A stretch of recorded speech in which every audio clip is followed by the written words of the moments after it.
Well, Distinguished Senator, you're welcome to our program. Thank you so much, Calistus, my senior brother. We're looking at a situation that has arisen, which must be talked about. In the last couple of days, it's either the coach stays or he goes. Talking of the head coach of the Super Eagles, Mr. Rohr.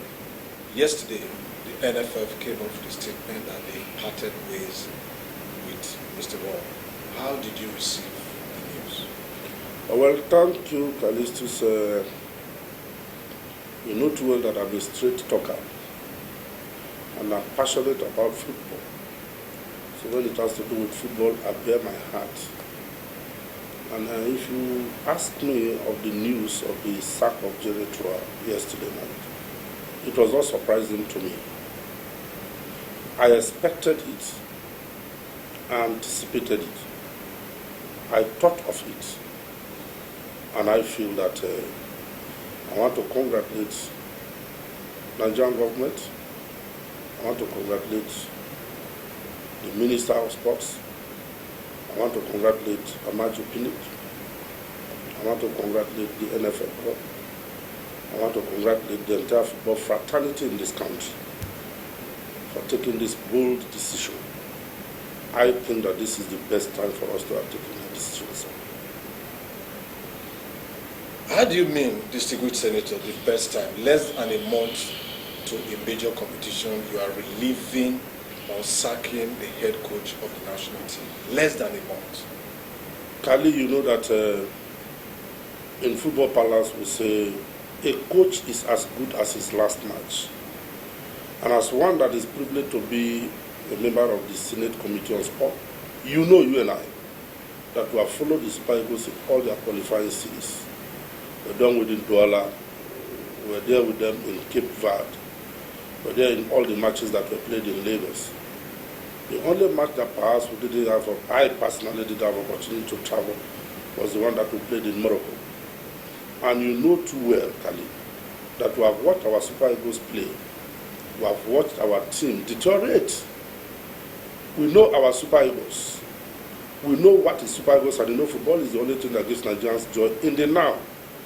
When you play well, as one that plays football, it's not to mean that you win always. There are certain times you play and maybe you play well but you lose. But when you play football and you don't see a focus, a determination, a commitment of a team, we don't know the technical pattern that we are playing, we were afraid. And we cannot be in the same group. Well, we know that football have advanced, technology have advanced. It's 11-man to 11-man game where you don't undermine nations and people. But there are certain teams that you play that you should have some element of confidence that will play this once and will survive with it. But looking at a situation where Cape Verde will come and play us 90 minutes and we'll be begging for the referee's final whistle. Looking at a match where we play Central African Republic, small countries coming to Lagos to beat us. That is not takeable if there's any grammar like that. And watching the team preparation, Rohr should be thankful to God for what Nigeria have done for him. He's among the coaches that have served Nigeria for the longest time.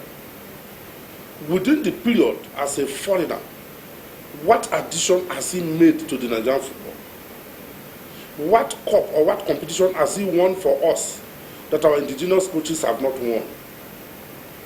This is a man that never added value or had confidence in our local players to the extent that one will emerge as highest goal scorer of the Nigerian League and such player will not be in the Super Eagles.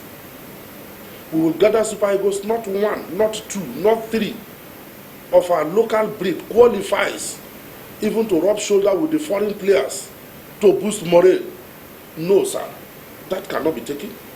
And you know, in football as we know it, Rohr, as far as I'm concerned, a good coach, a good man, a simple, humble man. I give it to him.